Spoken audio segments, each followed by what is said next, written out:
Pudra bu makiyajni yakunlovchi yana bir muhim mahsulot. Uning vazifasi yuz terisini tekislash va makiyajni mustahkam ushlab turish bo'ladi. Vizajistlik sohasini o'rganayotganlar uchun bugungi mavzuyimiz pudralar haqida bo'ladi.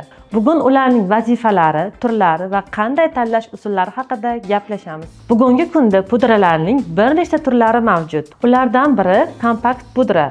Kunlik foydalanishga qulay, asosan quruq yuzlarga mos tushadi. Bizda keyingisi sochiluvchan pudra, xalq orasida rassipchati pudra deb ham ataladi. Bu asosan yog'li yuzlarga mos tushadi. Qolaversa, video syomkalarda yuzlari yaltirab qoladigan ayollarimiz uchun rassipchati pudra juda ham mos keladi. Bizda keyingisi shaffof, ya'ni rangsiz pudra. Bu kompakt va rassipchati pudradan alohida ajralgan holda yuzga hech qanday ton bermaydi. Makiyajni fiksatsiyalaydi, yaltirash va yog'liqlikni ketkazadi.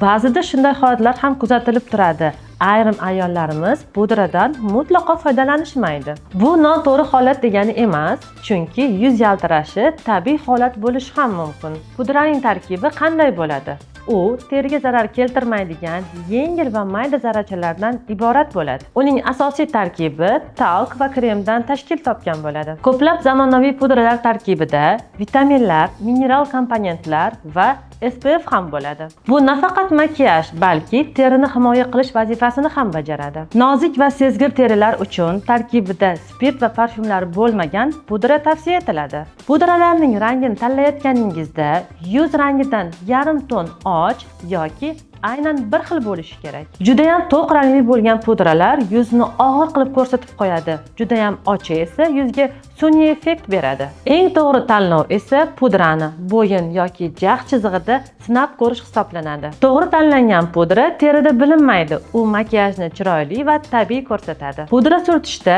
tarkibi tabiiy tolalardan tayyorlangan kislardan foydalanish tavsiya etiladi. Chunki bunday kislar pudrani yuzga bir tekis taqsimlaydi. Agar kislar sintetik materialdan tayyorlangan bo'lsa, pudrani yaxshi ushlamaydi, uchib ketadi va kiyimga tushib, dog' hosil qilishi mumkin. Shuning uchun har doim teringizni yaxshi tushunib, unga mos keladigan kosmetika tanlashga harakat qiling. Vizajistlik sohasi va makiyaj texnikalarini o'rganishda davom etamiz. Sahifamizdagi videolarimizni kuzatib boring.